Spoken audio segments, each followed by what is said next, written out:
6h59.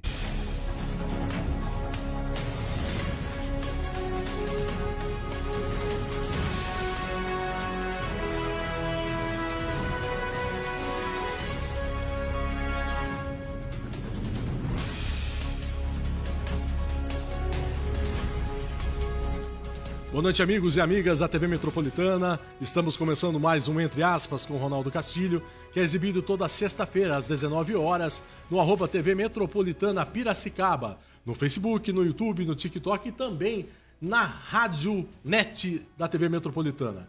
E hoje eu recebo meu amigo, jornalista, também presidente do Instituto Histórico e Geográfico de Piracicaba, membro da Academia Piracicabana de Letras. Não posso esquecer isso, né, Edson? Tá bom. Edson Rontani Júnior. Obrigado, Edson. Ronaldo, muito obrigado. Eu que agradeço o convite e é sempre um prazer falar com você e também com os nossos telespectadores sobre a história de Piracicaba, nossa tão amada Noiva da Colina.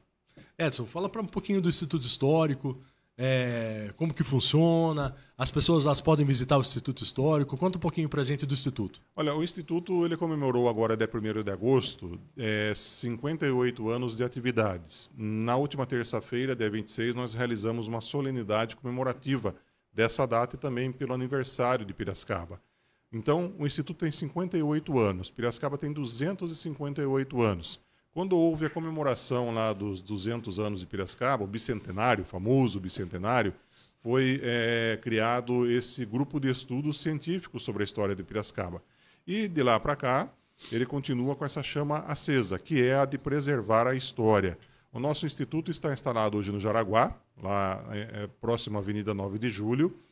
Nós não somos um museu. O pessoal fala, é um museu, posso ir visitar? Pode ir visitar, mas você vai só encontrar livro. É referência para livros, para obras, para teses, mestrados, até processos criminais a gente acaba dando subsídios. A única coisa que nós não temos e que tem muita procura é documentação para a cidadania portuguesa, italiana, alemã. Nós não temos isso, isso é exclusivo de cartórios. Mas muita gente vem procurar algumas ações que possam ser rememoradas. Tivemos até casos religiosos, Ronaldo. Assim, a pessoa foi atropelada, foi dado que ela teria pouco tempo de vida e, de repente, ela sobreviveu, teve vida normal. Aí alguém falou, isso aí é uma beatificação de alguém, isso aí pode tornar a pessoa santa. Então, são curiosidades que surgem. Ali nós temos um depósito de tudo que é a história de Piracicaba, de 1882 até os dias atuais. E o Instituto Histórico, ela é uma editora também ou não, Edson? O Instituto Histórico é uma empresa, é uma entidade particular, ele não tem vínculo algum com o poder público, assim, de manutenção, tá? Temos um convênio com a SEMAC e ele funciona com o objetivo de dar subsídios para as pessoas. Então, assim, a sua pergunta foi qual mesmo, Ronaldo? Me desculpe, eu divaguei se ela é uma editora também, se ela edita os livros. Então, nós temos uma parceria com a SEMAC. Hoje Secretaria Municipal de Cultura, né? Uhum. No qual existe um subsídio para a publicação de livros, como esse que está estampado aqui em nossa frente. Vamos falar dele daqui a pouco. Então, nós, na verdade, somos uma editora, tá? Uma editora de livros, não uma gráfica. O pessoal pensa que nós publicamos livros para terceiros. Na verdade, publicamos coleções de livros do Instituto Histórico e Geográfico de Piracicaba sobre a história de Piracicaba. Tudo isso, lógico, é passado por uma comissão. Outro dia, como curiosidade, eu recebi uma proposta de livro sobre florais de Bach. Não tem nada a ver com a história de Piracicaba, a gente recusa. Nesse ano nós temos Cartas a Piracicaba, A Semana na História, que é uma coletânea de crônicas do Leandro Guerrini, Piracicaba no século XVIII, que é um livro do Mário Neme. Temos também o livro do Cemitério da Saudade, do Paulo Totti e também do Maurício Beraldo. E temos também a publicação do Nosso Senhor do Horto, que fica ali na Rua Prudente de Moraes, do Marcelo Cacchione. Então são temas relacionados próxima a Piracicaba. Praça, né? José Bonifácio. Exatamente, ali bem na esquina ao lado do Banco Safra, exatamente. Uhum. E tivemos o Cartas a Piracicaba, que foi o mais recente lançado, que fala sobre Piracicaba, como que a sociedade viveu a Revolução de 1932. Até ia te perguntar, Edson, o que te motivou a escrever o livro Cartas a Piracicaba? E qual a principal mensagem que você gostaria de transmitir aos leitores? O que me impulsionou? Não foi vontade, foi um empurrão, vamos dizer assim, um empurrão de uma pessoa chamada Egídio João Tiziani. Ele é tenente da Polícia Militar de Porto Feliz e estava assediado aqui em Piracicaba. Mora em Piracicaba ainda, e ele, na época, me contactou por causa desse resgate histórico que eu fazia. Aí ele ficou sabendo, Castilho, que eu era sobrinho neto de um voluntário da Revolução de 32. O meu tio-avô morreu com 17 anos na Revolução de 32. Então eu ouvi, até conto nesse livro, eu ouvi desde criança até o falecimento de minha avó, Julieta Meira da Bronzo, em 1997, a dor que ela sentia e a família sentiu com a perda desse tio, Natal Meira Barros, entende? Então se ouviu, eu cresci ouvindo isso daí. Minha avó todo 9 de julho ia na praça, no monumento ao soldado de 32, depositar uma coroa de flores para o irmão e para os outros combatentes. E assim, isso funcionou como um imã, entende? Porque todo mundo vinha trazer documento para mim da família. E a partir de 2012, com o Tiziani, as pessoas, ele falou, você tem que seguir isso daí, você tem que dar uma sequência, porque é a história da sua família. E eu acabei pegando, por osmose, vamos dizer assim, pelo empurrão que o Tiziani deu, né? Uhum. Então, teve mais por isso aí. Tanto que nesse livro, se você for ver, acho que a fotografia está aqui, de um casal, né? Uhum. A fotografia está aqui. Essa é a minha avó. E esse é o Natal Meira Barros.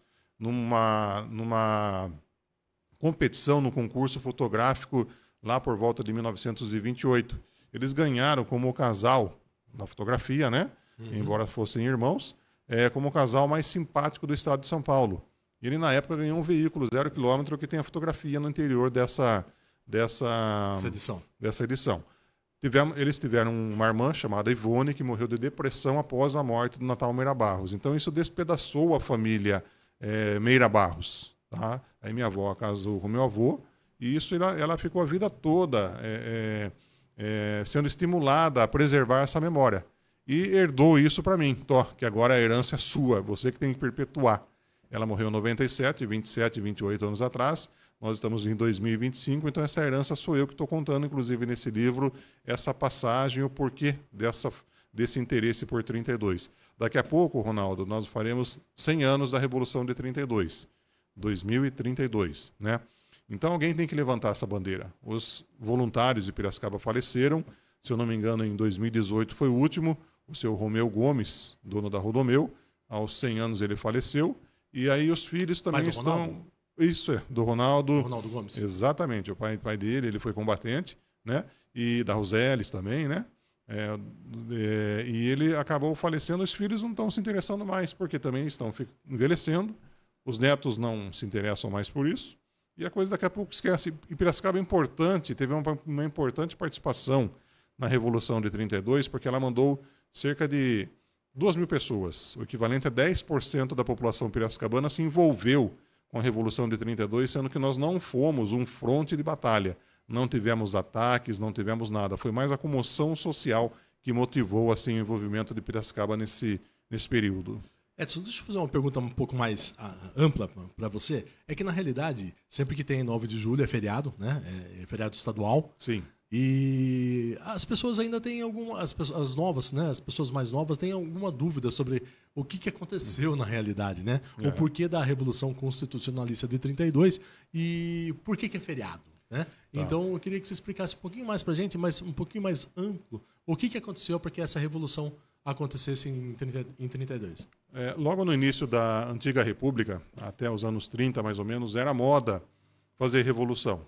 O cara estava no bar lá bebendo, o que nós vamos fazer hoje? Vamos fazer uma revolução, vamos sair para a rua, pegar as armas e... Aí você tem a Revolução de 1924, dos tenentistas de 1922, a Revolução de 1930, e 32 foi a última revolução armada, a última insurreição oficial do poder civil, né? Tivemos depois a Revolução de 64, etc. e tal.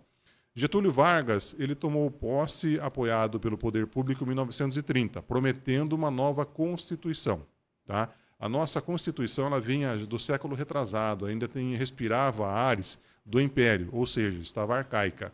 Então o pessoal queria, por exemplo, uma delimitação do poder executivo, do poder judiciário e do legislativo. Na época era o presidente que determinava, fazia lei, executava e também fiscalizava. Quer dizer, como que você vai fiscalizar uma coisa que você mesmo faz, né? Aí criou-se 2 anos, ele, vamos dizer assim, só enrolou a população falou, cadê essa Constituição que não vem? Vamos para a rua, vamos para a rua. Vamos para a rua obrigar o governo depor Getúlio Vargas, né?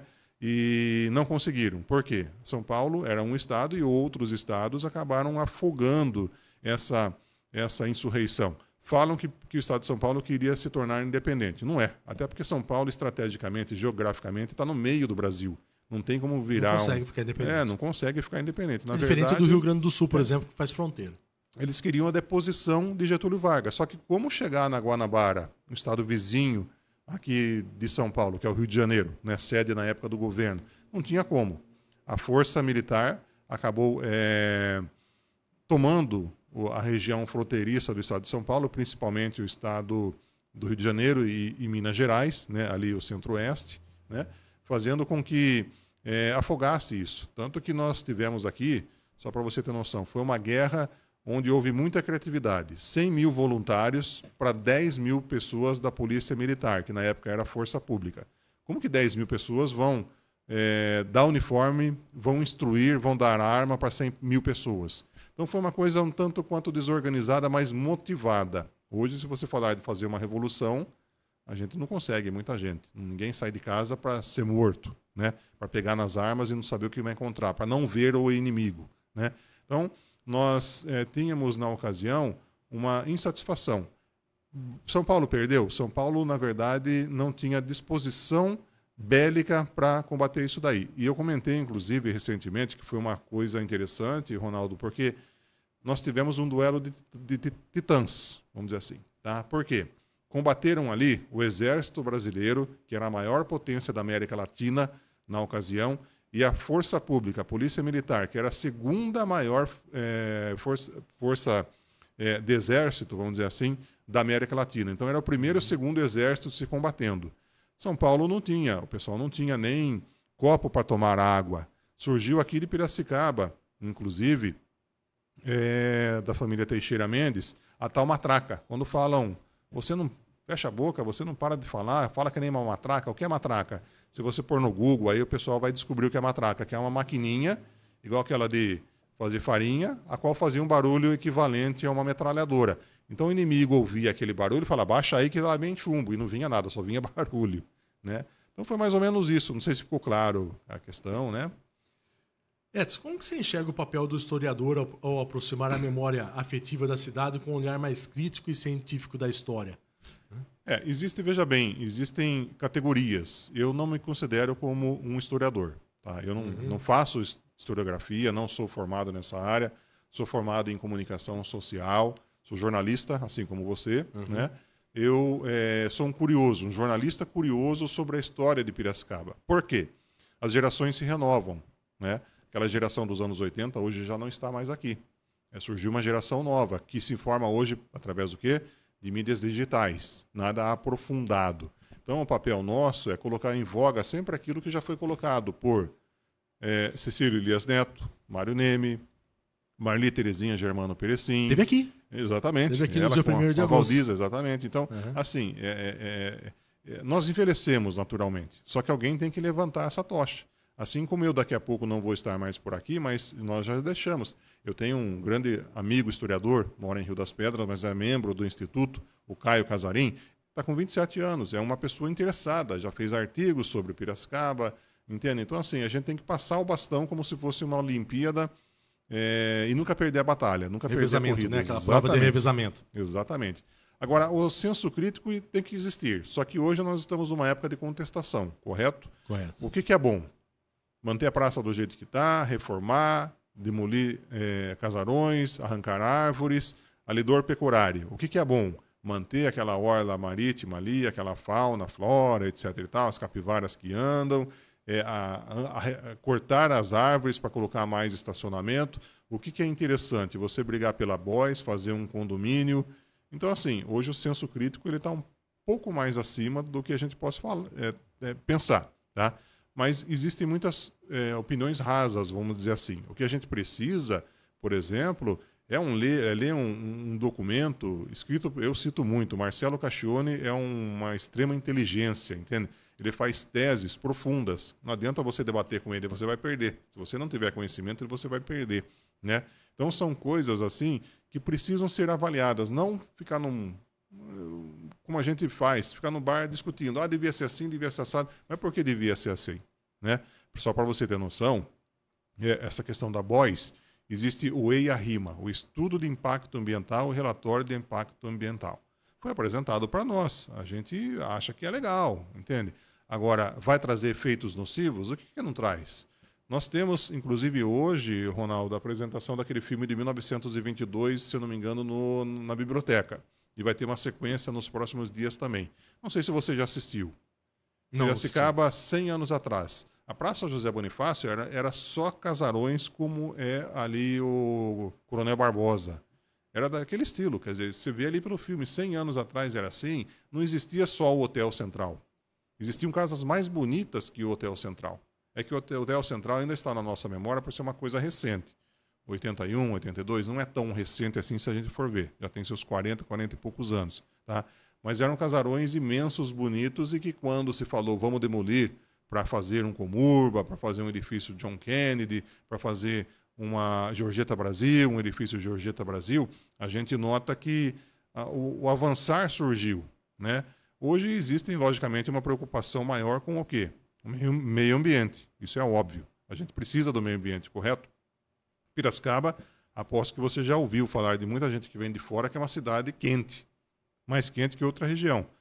Então, assim, o senso crítico, ele está não somente no historiador, hoje ele também está no leitor, tá? Que tem esse poder até de entrar no Twitter e detonar uma imagem da gente, né? Porque hoje é muito rápido, né, Edson? É aquele hard news que a gente chama agora no jornalismo, né? Que o Danilo sabe fazer como ninguém. Sabe o Danilo Teles? Conhece? Quem manda aprender, manda soltar aqui, né? O Danilo Teles sabe fazer como ninguém, o tal do hard news, né? Sim. Que é o jornalismo. Sim. Né? Hoje acontece algo, já 2, 3 minutos depois já está no ar. Sim. Diferente da nossa época, vamos dizer assim, né, Edson? Que a gente né, tinha um... Eu lembro, só puxando um gancho aí, eu lembro que o 15 jogava de quarta-feira à noite em São Paulo. A equipe do Jornal de Piracicaba ia até lá, voltava de madrugada, revelava o filme, botava no fotolito e saía só na sexta o resultado. Para quem não ouvia o rádio, só ia saber o que aconteceu 3 dias depois. 3 dias depois. Quer dizer, hoje aconteceu, você está ali, está no bolso da gente o celular, se filma, você posta. O Érico San Juan está falando assim, ó, tanto nos seus livros quanto no IHGP, Edson faz um trabalho essencial em prol da história e memória de Piracicaba. Um grande abraço a ele e a mim. Tal. Agora você recebeu aqui também um elogio do professor José Otávio Machado Mendes. Gente boa. Os dois, aliás. Viu? Os dois. Parabéns pela iniciativa, muito bom. O Érico tem um programa aqui também, um podcast aqui na TV Metropolitana. Sim. O do Érico é? O Capial, de quando vai ao ar? Ainda ao ar de sábado às 10 da manhã. Sábado às 10 da manhã com o Érico San Juan, o Capial. Cartunistas do mundo inteiro são entrevistados aqui pelo Érico. E só para adiantar, o José Otávio Machado Mendes agora é presidente do PSDB, do diretório de Piracicaba, né? Ele vai estar aqui na próxima sexta-feira. Que legal. O José Otávio Machado Mendes, Alexandre Neder e Camilo Barioni, os três vão estar aqui na próxima sexta-feira no Entre Aspas, falando um pouquinho sobre política e também sobre o PSDB, sobre a nova fase do legal. PSDB. O Menten, aliás, é diretor no Instituto Histórico. Ele já é membro há um bom tempo, né? E ele é diretor orador. Ele foi diretor, se eu não me engano, tesoureiro também. É uma figura que eu me apoio muito, viu? Está sempre presente nos nossos eventos, uma pessoa que a gente gosta. E se você me permitir, o Érico San Juan fez comigo, inclusive esse ano, uma coisa que eu quis marcar na minha gestão, Ronaldo, que foi o memorial dos 50 anos. É um jornal impresso, também tem a versão digital, ainda não está no ar essa digital, mas o impresso já saiu encartado na Tribuna Piracicabana. Por que o memorial dos 50 anos? É um jornal encartado na Tribuna Piracicabana, que o ano passado fez 50 anos. Um abraço também para o seu Evaldo Vicente, né? Membro Grande também, Evaldo membro Vicente. do Instituto, exatamente. E o que a gente fez nesse memorial? Ele pegou pesado, inclusive, na memória da gente que é marmanjão. Da gente que foi no cachorrão lá do shopping center montar o cachorro, da Você gente lembra que viu, disso, eu lembro. Eu citei lá. Dos cinemas de rua, do Grande Otelo, do que mais? Do avião que veio no aeroporto, depois foi desmontado. Eu resgatei essa história. Na inauguração do shopping, acho que foi em 1985, 86, uma coisa 18 assim. de outubro de 1987. Alguma coisa assim. Ninguém andava naquele dia lá. Ninguém andava. Eu estudava no sul de Minúcia. O que mudou Piracicaba? O que mudou Piracicaba? Nostalgia, Danilo Teles. O que mudou Piracicaba nos últimos 50 anos? Comportamental. Salão de humor, entende? Shopping center. Não tivemos um shopping center. Nós tivemos outros que hoje não são considerados shoppings, né? Primeiro foi Cidade Alta, Sim. o Shopping Ziliat, o Shopping Center Piracicaba, depois o Paulistar. Paulistar lá na Benjamin. Então tudo isso a gente resgata com fotografias, com históricos. Que mais que nós tivemos? Como eu disse para você, o avião, que ninguém lembrava, o Sambódromo de Piracicaba. Outro dia eu fiz um tour aí pela prefeitura e eu citei que aqui era o Sambódromo, na Estação da Paulista. Ninguém lembra disso. Mas ali ficou 3, 4 anos como um desfile de escola de samba, como São Paulo, como Rio de Janeiro, entende? Então essa memória é gostosa porque Piracicaba não é somente Alferes José Caetano, não é somente Boys, ela tem uma memória do que a gente viveu, né, Ronaldo? Exatamente. Assim, a gente vai lembrar com certeza da nossa infância, de uma pessoa que já partiu, de uma namorada, por exemplo. Você vai ter essa memória afetiva despertada através de fotografias e textos. Então o Érico ajudou bastante. Dos diversos clubes que tinha na cidade, né? Exatamente. Edson? Exatamente. Tinha o Náutico Clube, o Ítalo, Palmeiras, Coronel, Regatas. Né? Hoje só o Atlético. Sim. Né? Hoje só temos o Cristóvão e o Clube de Campo. Exatamente. Né? A Festa das Nações completou 40 anos. Quer dizer, Eu me tudo lembro isso da Festa das resgatei. Nações quando era no lar franciscano. Era uma quermesse, né? Era uma quermesse, Hoje já tomou uma proporção totalmente diferente. Hoje né? ficou ampliada. gourmetizada, né? Como fala. Exatamente. Em sua visão, qual que foi a principal contribuição da Revolução Constitucionalista de 32 para a história política do Brasil? Para Piracicaba foi péssima, porque Piracicaba viveu um período pós-revolução de muita carência e também de perseguição. Então ficou todo mundo com medo do que acontecia, até porque foram expatriados, foram deportados os líderes, né, da revolução. Foram para Portugal e voltaram depois de um ano. A revolução, Ronaldo, se você for ver, foi boa. Em Piracicaba, um ano depois, criou a CIP, Associação Comercial e Industrial de Piracicaba, por líderes do movimento em Piracicaba. Surgiu... Que esse ano faz 92 anos, né? 92, exatamente. 92 anos a CIP faz esse ano. Para matar, surgiu a USP. Já não está bom? Uma das melhores do mundo, entende? Em terceiro, quarto, quinto lugar, surgiu em 34 a Constituição conclamada em 32, onde você tinha direito ao estudo para adultos, direito para o estudo gratuito, direito ao estudo para pessoas que moravam na zona rural, você tinha dissociação dos poderes judiciário, legislativo e executivo. Você teve a criação do habeas corpus, e uma coisa que beneficia praticamente toda a população brasileira. Foi aí que surgiu a diretriz para a CLT, Consolidação das Leis Trabalhistas, onde você tinha que trabalhar 8 horas, tinha auxílio, tinha férias. Dá para dizer mais alguma coisa? Que foi uma contribuição positiva? Morreram, só para você ter noção, morreram mais pessoas na Revolução de 32 do que o Brasil teve de perda na Segunda Guerra Mundial, que durou 5 anos. O conflito de 32 foram 3 meses. A Guerra Mundial foi de 39 a 45. Exato. Né? Então, assim, a gente vê que houve uma contribuição, houve um derramamento de sangue, houve choro, houve lamúria, mas o Brasil ganhou. Queira ou não queira, acabou ganhando, né?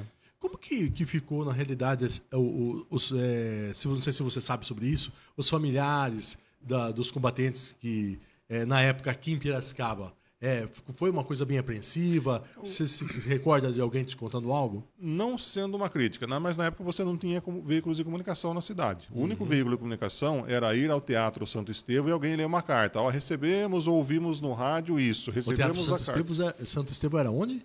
Onde está o monumento do Soldado de 32, em frente à Rádio Difusora. Exatamente. Ali era particular. Ali era a sede da Biblioteca Municipal, era a sede da Câmara de Vereadores, era o local de concentração social. Concentração de massa. Exatamente. Então, assim, a história mostra que houve uma situação diferente daquela que nós vivemos hoje, né? Então, o poder público, na época, qual que era o papel do prefeito? Luiz Dias Gonzaga. Ele tem que sair na rua pedindo para o Ronaldo, para o Edson, cigarro, para mandar para os combatentes. Ele tem que sair na rua pedindo cartuchos de espingarda para ser mandado para lá. Então, trouxe todo um contexto histórico que é muito importante para Piracicaba. Isso tudo está no livro, tá? Esse livro, inclusive, ele não é vendido. Ele foi distribuído dia 8 de julho. Vai ter um outro lançamento agora em setembro. Mas em breve vai estar disponível para quem gosta da leitura digital, né? No site do Instituto Histórico e Geográfico. Qual que é o site? ihgp.org.br ou põe lá Instituto Histórico Piracicaba, no Google ele aponta. Até porque existem mais de 60 institutos históricos no Brasil, então tem aí a IHGPI do Piauí, algumas coisas meio similares, mas é só pôr Instituto Histórico e Geográfico de Piracicaba. Fala uma coisa para mim, Edson. Esse monumento que é na Praça José Bonifácio, ele sempre foi ali? Ou antigamente ele era na Praça da Saudade? Existia alguma coisa na Praça da Saudade sobre a Revolução? O Teatro Santo Estevão foi o ponto de partida dos voluntários de Piracicaba. Dali se alistaram, subiram a Boa Morte e partiram de trem pela Estação da Paulista para São Paulo. Lá da Estação da Sé foram para Quitaúna, que na época era bairro de São Paulo, né? Um ano depois, não, 32, em 38, a prefeitura, junto com a iniciativa privada, né, com doações, contratou o Lélio Colottini, um italiano, para fazer esse monumento que estaria situado no ponto de partida desses voluntários. Não estava na época onde está hoje. Ele estava um pouco mais para a Rua São José. Tá? Ali, inclusive, na época, era a Praça 7 de Setembro.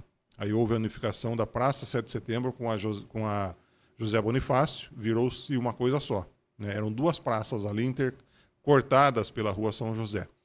E, na época, fez-se uma campanha para saber quem que faria o monumento. Foi o Lélio Colottini o vencedor.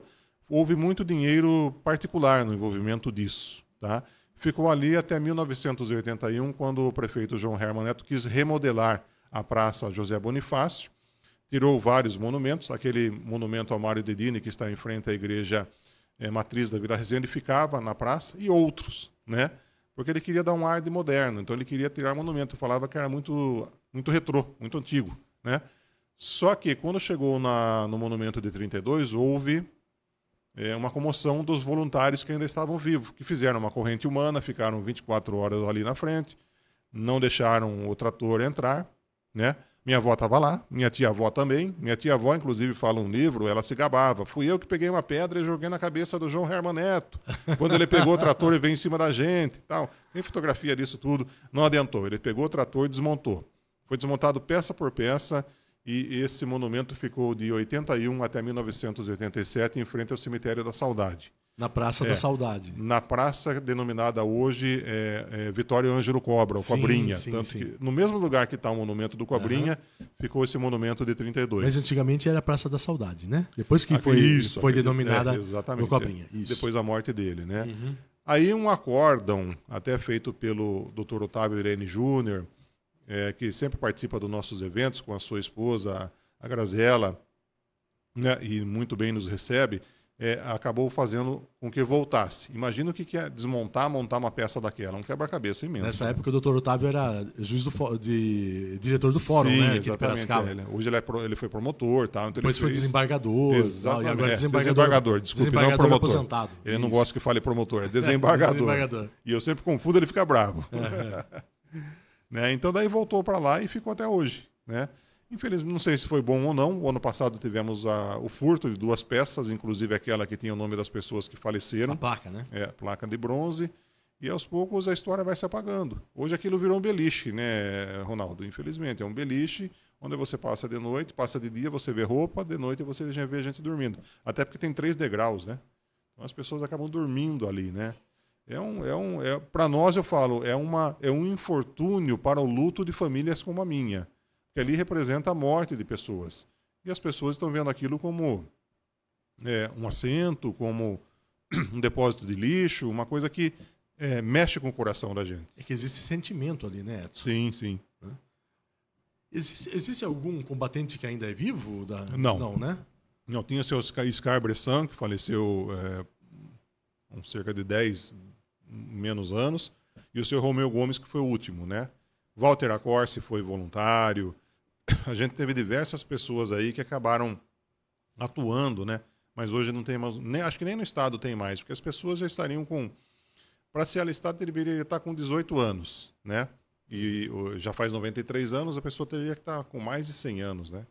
Edson, você já fez o lançamento, né, do Cartas da Piracicaba, a primeira edição ela já foi lançada, e você também já fez algum evento de lançamento desse livro, né? Fizemos dia 8 de julho, véspera do 9 de julho, no Museu Prudente de Moraes, muito bem recebidos pelo Maurício Beraldo, pela Ana Turrejais, que trabalham lá com muita vontade, muito afinco, né? Fizemos um evento, do qual acho que distribuímos 120 exemplares. O livro que nós lançamos, eles são gratuitos. Esse livro foi feito de minha autoria, junto com apoio, inclusive tem algumas empresas, 6 empresas que estão na contracapa, né? Ajudaram financeiramente, e esse livro não teve custo algum para o Instituto ou para o município. Foi feito do coração, né? Não ganhei nada, mas eu deixei memorizado. Porque, Ronaldo, hoje, se você for consultar um jornal da época, ele já está esfacelando. Então, no Instituto, eu não posso mais determinados produtos que nós temos lá abrir e disponibilizar para um historiador. Porque se a pessoa abrir o jornal, ele vai arrebentar. Já está arrebentado. Nós temos lá, para você ter noção, a Gazeta de Piracicaba de 1882. O jornal está tudo cheio de esparadrapo. Tudo. Nós estamos digitalizando. Esses jornais, essa Gazeta não tem nada a ver com a Gazeta atual. Era um outro jornal. Né? Nós estamos digitalizando e já temos no site do Instituto as edições de 82, de 83 a 85, se eu não me engano, 3 anos. Né?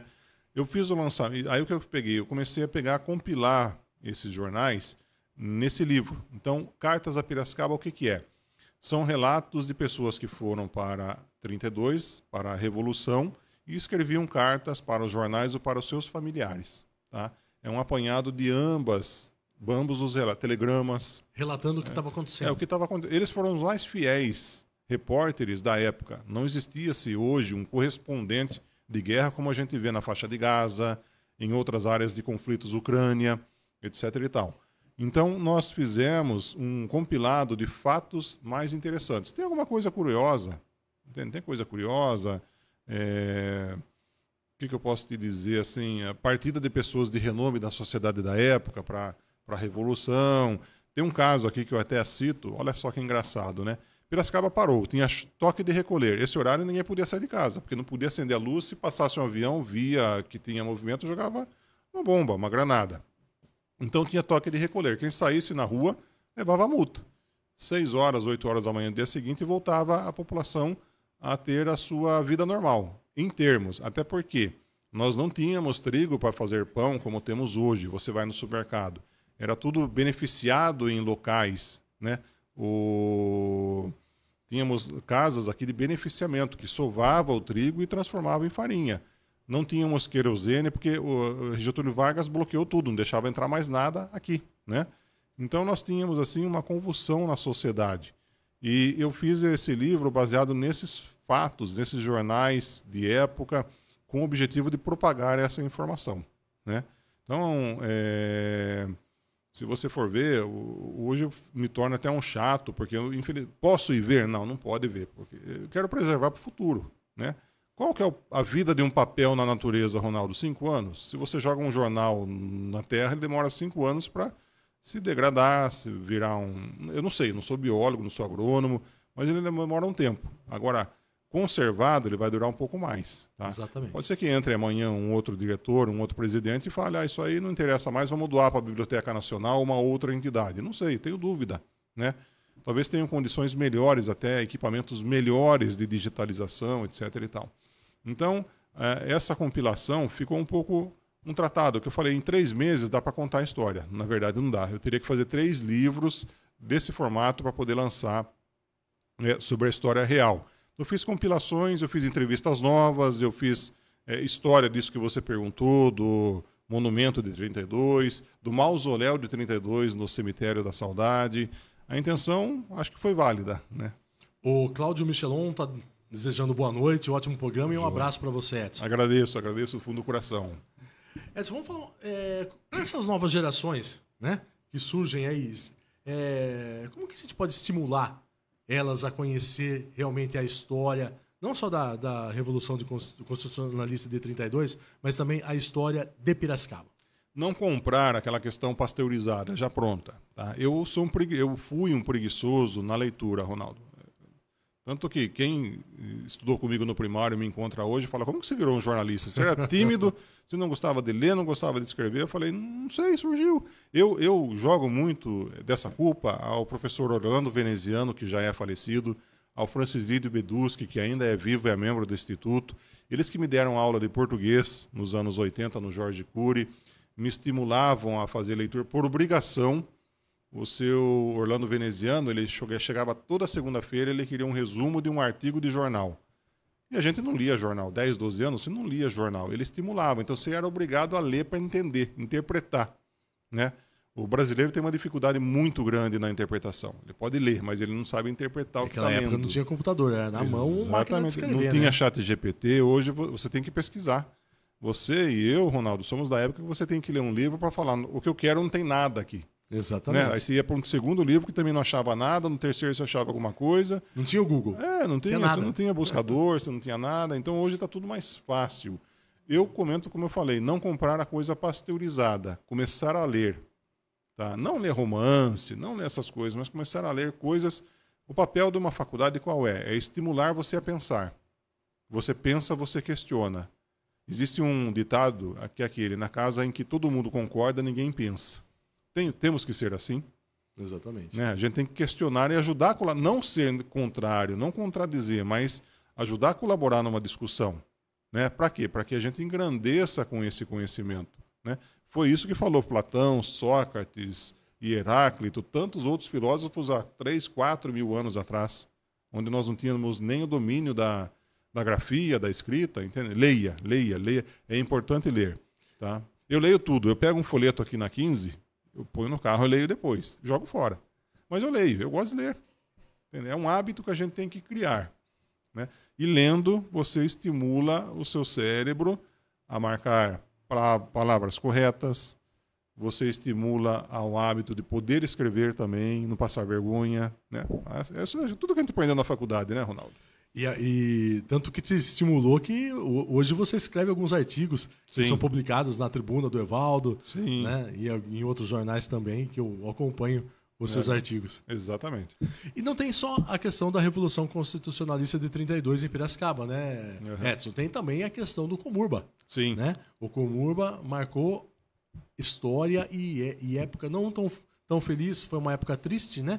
Mas também marcou a história de Piracicaba. Agora, em novembro, vai fazer 61 anos que houve a queda do Comurba. É uma história porque, com o Google, como você disse, eu peguei jornais da época, da Costa Rica, Honduras, Estados Unidos, e isso repercutiu lá fora.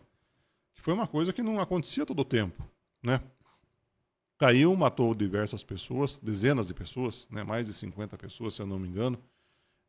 Foi uma história trágica para Piracicaba. Eu morei sempre na Paulista, ali perto da estação de trem da FEPASA. E eu me lembro que estava começando lá por volta de 76 a construção de um edifício pela construtora do seu Zarur, né, que é aquele condomínio na Alferes entre a Gomes Carneiro e Floriano Peixoto. Né? E na época eu vi a família falar, mas como que pode construir um prédio de 27 andares? E o Comurba? Ficou aquele trauma foi se arrastando por muito tempo. Só para você ter noção, a queda aconteceu em 64 e a desmontagem do Comurba aconteceu em 70 ou 71.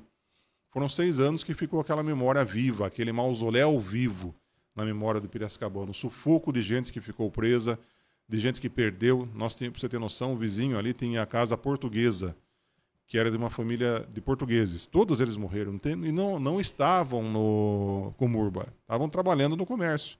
Só que a parte ruiu em cima de crianças, inclusive de colo. Tinha né? um cinema embaixo também, Tinha. Né? A sorte é que não tinha sessão aquele dia. Né? E o Cine Plaza, se eu não me engano. Imagine se tivesse. E também não estava totalmente ocupado. É como um prédio nesse que nós estamos, comercial. Imagine 3 horas da tarde, 13h40, que foi quando aconteceu a queda, tá O World Trade Center foi um caso. Estava todo mundo trabalhando, de repente vem aquele avião, vem o segundo avião, acaba, o edifício acaba sendo demolido de uma forma não esperada pela implosão dos veículos, do combustível, né? Então, assim, pegou muito Piracicaba. E existe, inclusive, um psicólogo, se eu não me engano... O prefeito na época era o Luciano Guidotti, né? Eu acho que não era o Dr. Cury, se eu não me engano. O Luciano veio depois, se eu não me engano. Não era o Luciano Guidotti, isso eu tenho certeza. E ficou aquele trauma, né? Qual era o objetivo? Era Piracicaba ter arranha-céus, né? Nós tínhamos o Georgeta Brasil, que é a Galeria Brasil, ali são 3 edifícios. Aquilo era o arranha-céu de Piracicaba. Não sei quantos apartamentos tem. Estava em construção também o edifício Kennedy, do outro lado do Comurba. Havia-se uma projeção. O Comurba, na verdade, era a Companhia de Melhoramentos Urbanos de Piracicaba. Era uma empresa liderada, inclusive, pelo Cury, né? O irmão do Jorge Cury. E era uma empresa mista, município e iniciativa privada, né? Então a ideia era fazer vários arranha-céus aqui em Piracicaba. Edson, Luciano Guidotti. Era o Luciano Guidotti mesmo? Na época da queda do Comurba, em 1964, o prefeito de Piracicaba era Luciano Guidotti. Ah, tá. Ele não recebeu o governador Admar de Barros, Verdade, que veio pessoalmente verdade. averiguar a extensão da tragédia, algo que gerou indignação na população, segundo o jornal A Província. Exatamente. Do Tem nosso até uma amigo foto dele, né? Cecílio Elias Neto. Exatamente. Peço até desculpa, porque eu me lembro que tinha... Na verdade, agora eu me recordo, o Cury era prefeito quando começou o projeto em 61. Ele que ajudou a liderar, inclusive, o Comurba, na verdade, não existiu. O que existiu é o edifício Luiz de Queiroz. Exatamente. Porque ele tinha em frente o seu próprio monumento. Então, assim, a gente chama de Comurba porque virou a tragédia, né? Virou a tragédia. É uma história, é uma ferida que ainda não foi curada em Piracicaba. Existem, né, muitas pessoas que se lembram, que são vivas ainda e se lembram da queda, né? São relatos, né, sobre a questão dessa queda. Muitas pessoas falam que perderam amigos, perderam parentes, né? Você conversa com os mais idosos, eles relatam momentos de angústia. Nem tão idosos assim. Tem gente de 60 anos que na época era bebê era e criança, conta. Nós fizemos uma roda de conversa no dia 6 de novembro do ano passado. Verdade. Como foi? Conta pra nós. Foi muito legal. Está disponível, inclusive, no site da Câmara de Vereadores, na na Escola do Legislativo. Essa roda de conversa foi na Câmara? Foi no museu. Foi no Museu Prudente de Moraes. Organizada pelo Pedro Kawai, vereador, né? E lá nós expusemos. Eu, Valdemar Romano, Epaminonda Sansígulo, 5 ou 6 pessoas, né? Só que o mais importante foi o depoimento de pessoas que estavam presentes na época. Que eram crianças, que eram sobreviventes. Um depoimento muito importante foi de uma pessoa que estava passando lá. O monumento, o Comurba caiu e ela ficou presa pela perna. E ela deu o seu depoimento sobre essa questão. Está disponível no YouTube do Instituto e também da Câmara. Que legal. Então, quem deseja assistir essa roda de conversa, é só acessar o site da Câmara de Vereadores, www.câmarapiracicaba.com. Não, é Gov, né? Gov.br. Deixa eu só confirmar aqui. Eu vou confirmar. sp.gov.br. www.câmarapiracicaba.sp.gov.br. É isso aí. Só passar lá e também no Instituto, né? No Instituto também está disponível. Sim, a gente baixou e disponibilizou aqui no YouTube do Instituto. No YouTube do Instituto, no canal do YouTube do Instituto Histórico e Geográfico de Piracicaba. Vale a pena. Edson, vamos falar um pouquinho da PL, né? Da Sim. Academia Piracicabana de Letras, que você também faz parte. Sou diretor tesoureiro lá já pela 2ª gestão. No Instituto eu entrei em 2010. Já está indo para 15 anos e na academia eu entrei em 2018. Sempre foi um sonho meu, viu, Ronaldo? Eu recebi assim com muita tristeza quando pela primeira vez eu pedi em 2006 para entrar no Instituto. Certo. Né? E não sei, acho que levantava ficha criminal na época que não me deixaram. Era pedido inclusive ficha criminal, antecedentes, etc e tal. Falei, acho que estou devendo para alguém aí que me bloquearam. Mas depois de 4 anos acabaram me empossando e hoje estou no local que eu estou, né? Não que eu tenha cometido algum crime no passado, não vai pensar isso. Não, e esse ano tem novos associados, né? Exatamente. A Nancy Tami, o ex-prefeito Luciano Almeida, acho que o professor Odair também, né? Não, o Odair fez uma palestra para nós. Tá. Associado mesmo, então, foi só o ex-prefeito Luciano Almeida. Isso. E aí, secretária de Agricultura. Exatamente. E vamos ter mais agora, acho que em setembro ou outubro, mais 4 ou 5 membros aí. A ideia é renovar.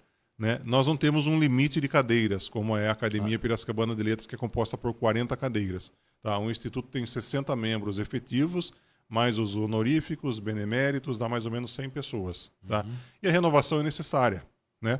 Então, na academia, Ronaldo, nós seguimos um ideal São dois ideais diferentes. O Instituto Histórico foram pensadores da época formados por professores da Exalc que queriam criar um centro de estudos de Piracicaba. Estava ficando perdido o histórico de Piracicaba, ou eles queriam aguçar também a curiosidade, avivar alguns fatos anteriores a isso. Né? Nós tínhamos, na época, Arquimedes Dutra, Lino Witt, Guilherme Witt, professores aí que tinham que expor o seu conteúdo. Né? Desde que em 1972, março, se eu não me engano, de 1972, João Chiarini, que não foi membro do Instituto, né? Falam que foi uma grande mágoa dele, ele acabou criando a Academia Piracicabana de Letras, no qual fizeram inclusive parte o Jorge Amado, o Juscelino Kubitschek de Oliveira e tantos outros aí, além de piracicabanos. Né? Com o passar do tempo, adotou-se a rigidez da Academia Francesa de Letras, 40 cadeiras, 40 patronos e 40 membros, que nós somos hoje completos ali. Né? A Academia de Letras tem um papel diferente do Instituto. O Instituto cuida da história e a Academia ela preza pela leitura e formação de novos leitores, né? Educando, tendo o seu papel de educador social como uma entidade que existe em praticamente todo o país. Né? Todo mundo, na verdade, existem academias de letras em todos os lugares. Nós não tomamos o chá da 5 como toma a do Brasil. Nós não temos fardões. A nossa academia é no estilo caipiracicabano. Né? O objetivo é fazer com que quem goste de leitura compareça aos saraus que nós realizamos uma vez por mês no Prudente de Moraes, as oficinas de leitura que acontecem, acho que semana que vem temos mais uma, na Biblioteca Municipal. Tem muita gente que gosta de escrever. Né? E ali você encontra pessoas que têm essa afinidade. Eu adoro, Ronaldo, falar de cinema. Eu acho que converso com 3, 4 pessoas que gostam de cinema, que nem todo mundo gosta ou entende, principalmente o cinema clássico. Alfred Hitchcock, Elia Kazan, Clark Gable, Casablanca da vida, etc. e tal. Então é gostoso quando você encontra uma pessoa que gosta disso, porque o assunto discorre e vai tomando tempo. Né? É quando você vai no Sebo do Formiga. Desculpe, Marchand. Mas quando você vai no Sebo do Formiga, você encontra o que você gosta, para quem gosta, né?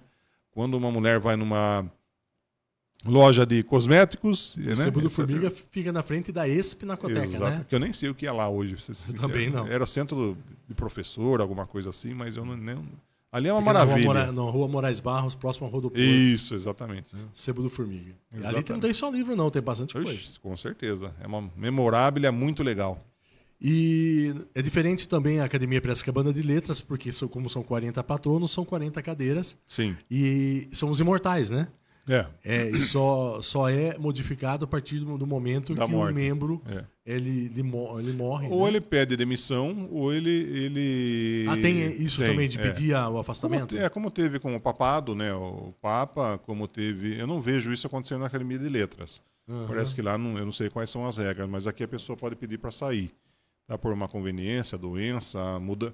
O principal ponto de manutenção do membro da academia é ser com que ele more em Piracicaba. Então vou mudar para o Rio de Janeiro. Infelizmente ele vai ter que pedir a sua saída de exclusão. Exatamente. Eu não sabia disso, pensei que era só realmente a questão da morte. Para entrar na academia existe um edital que a gente publica em jornal, aí a pessoa manda o seu currículo, é avaliado internamente segundo nossos critérios. Normalmente a gente recebe ali 5 a 8 candidaturas para uma vaga. Tá? E a gente vê o que faz. Não adianta a pessoa publicar, por exemplo, livros sobre receitas do bolinho de chuva, livros sobre o patchwork, não é essa literatura que a gente quer. Livros sobre didáticos ou técnicos. Eu escrevo livros sobre advocacia, normas técnicas da ABNT, da ABTN. Né? Então essas coisas aí para nós não funcionam, é literatura em geral. Né? Não somente poesia, né? Nós temos hoje lá dentista, médico, jornalista, poetisa, enfim. Historiador. Exatamente, várias categorias. Eu vejo lá. E esse edital, ele é publicado geralmente em que mês? Conforme a vaga. Conforme a vaga. Conforme tiver a vaga. Não tem assim, faleceu ou a pessoa mudou, como eu disse para você. A gente faz uma reunião para definir daí o edital. Correto. Existe um mês para envio da documentação. E aí a gente faz uma reunião interna para decidir quem que vai entrar. Esses editais são publicados nos jornais da cidade. E nas mídias digitais também da academia. Bacana. Eu pensei que era só pela morte. Eu não sabia que existia essa possibilidade do afastamento, né? Da pessoa pedir para se afastar. Ou por doença, ou por alguma coisa, né? Exatamente. Eu conheço a Maria Helena Coraza, que foi presidente exatamente, da PL por um bom tempo, né? Acho que ela e dois a Mônica. mandatos, A né? Mônica foram dois membros, né? Muito participativos lá por 1990, se eu não me engano. Acho que por 2 mandatos ela chegou a presidir a PL. E a academia é muito importante por isso, que ela tem uma flexibilidade sexual, no bom sentido, vamos dizer assim. Uma hora é um homem, uma hora é uma mulher. Agora saiu o Vitor Vencoves, que entrou Raquel Delvage. E o Vitor também faz parte do HGP, né? Sim, o Vitor foi ex-presidente, inclusive, né? Do HGP. É uma dificuldade que nós temos no Instituto, porque são poucas historiadoras. Entende? Então, na academia já são mais poetisas, né?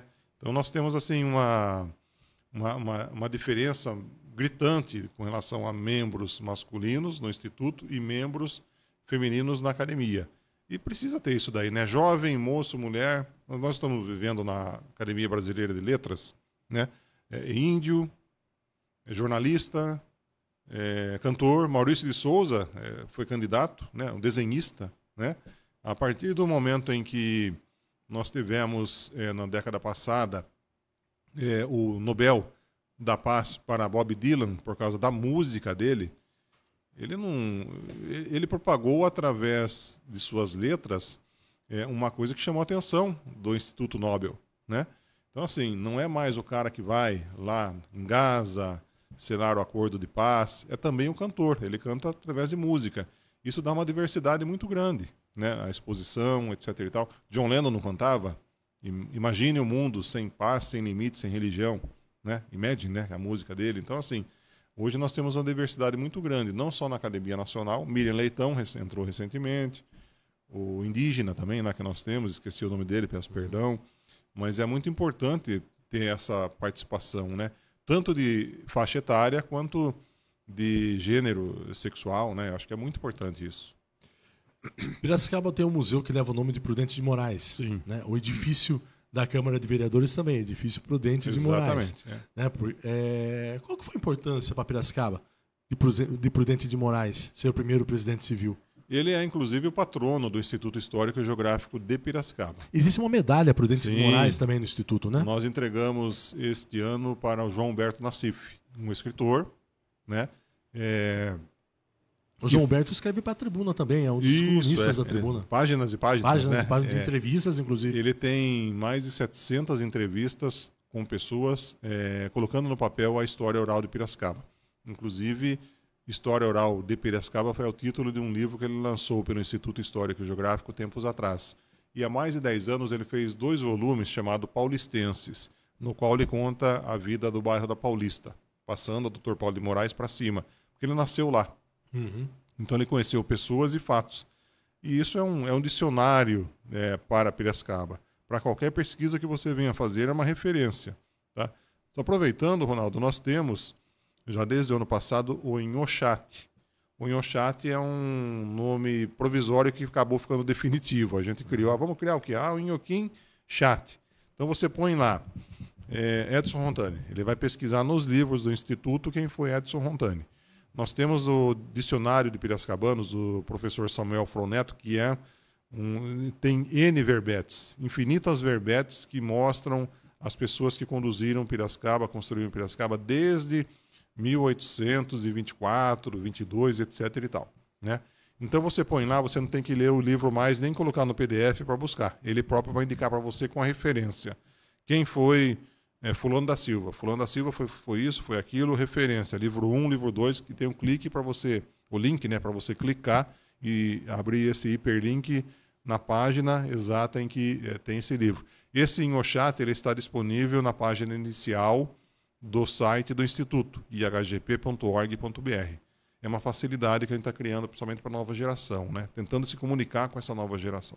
E a medalha é bem bonita, eu vi no site lá, no site não, desculpa, no Instagram do Instituto, a medalha no peito do João Humberto Nascimento. Sim, o Prudente de Moraes, ele não é de Piracicaba, ele nasceu em Itu, né? Uhum. Só que ele viveu aqui, nessa casa que você citou, na 3 de Maio com a Rua Santo Antônio, Museu Prudente de Moraes. Ele cresceu de vida, de repente, né? Ele foi vereador, foi presidente da Câmara, não tinha prefeito na época que ele foi político, se eu não me engano ele foi governador da província do estado de São Paulo. Exato. E presidente da República. Foi o primeiro civil. É nosso orgulho, né? Quanta gente falou, Piracicaba tem o primeiro presidente civil, mas foi o terceiro na hierarquia, né? Sim. Após Marechal Deodoro, Floriano Peixoto, etc. e tal. E foi aí que se formou a República, né? A velha República. Então ele foi um dos defensores dessa velha República.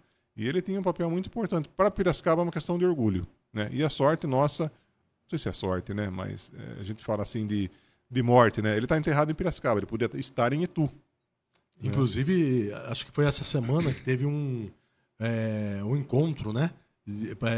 Com um guia turístico. Sim. Falando sobre os pontos principais. Sim, né, do Cemitério da Saudade, onde estão enterrados as personalidades de relevância.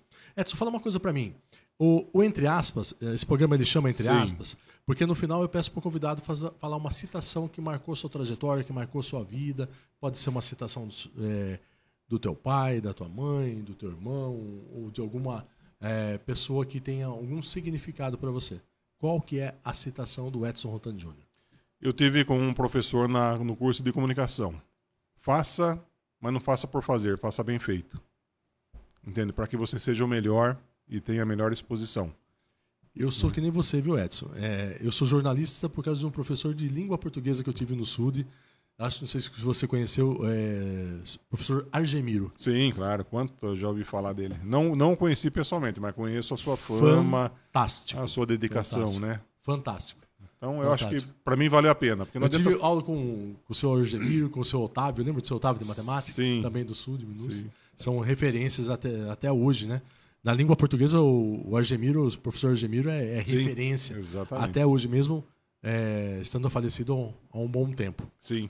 Suas considerações finais, Edson. Agradecer vocês pela paciência de nos ouvir, né, nessa sexta-feira. Agradecer você, Ronaldo, a equipe da TV Metropolitana. E parabenizar pela iniciativa, né? Trabalhei em rádio, não sei se você já trabalhou em rádio. Rádio não. Eu trabalhei em rádio por 15 anos. Então a gente sabe que por muito tempo ficou restrita a comunicação em Piracicaba. Jornal, rádio, depois veio televisão, né? A TV Beira Rio, lembra disso? Trabalhei na TV Beira Rio. Hoje, com esse mundo digital, você não tem que mais revelar fotografias, não tem que esperar mais nada para poder divulgar. Então, acho assim, parabéns por toda essa iniciativa. E continue assim, viu? O Instituto Histórico está disponível, com 60 membros lá para poder vir falar sobre a história de Piracicaba, sobre curiosidades, que a gente acaba esquecendo com o tempo, mas que está na memória de muitas dessas pessoas que estão com nós lá. Esses dias nós tivemos a Maria Terezinha Perecim, Marli Terezinha Perecim e a Valdiza Caprânico, aqui falando sobre a história, né, de Piracicaba. Duas ex-presidentes. Exatamente, foi no dia 1º de agosto, né, dia do aniversário da cidade, elas estiveram aqui falando e contando um pouco sobre desde o início, né, dos 258 anos de Piracicaba comemorado esse ano. E olha que tem tempo, hein? 258 anos não é um dia, né? E elas sabem demais. 2 séculos e meio. E elas sabem demais. Sim. O Entre Aspas com o Ronaldo Castilho vai ficando por aqui. Nós voltamos na próxima sexta-feira, às 19 horas. Na próxima sexta-feira recebemos 3 convidados. Alexandre Neder, Mentem e também Camilo Arione. Nós encontramos na próxima sexta, às 19 horas. Fiquem todos com Deus e até lá.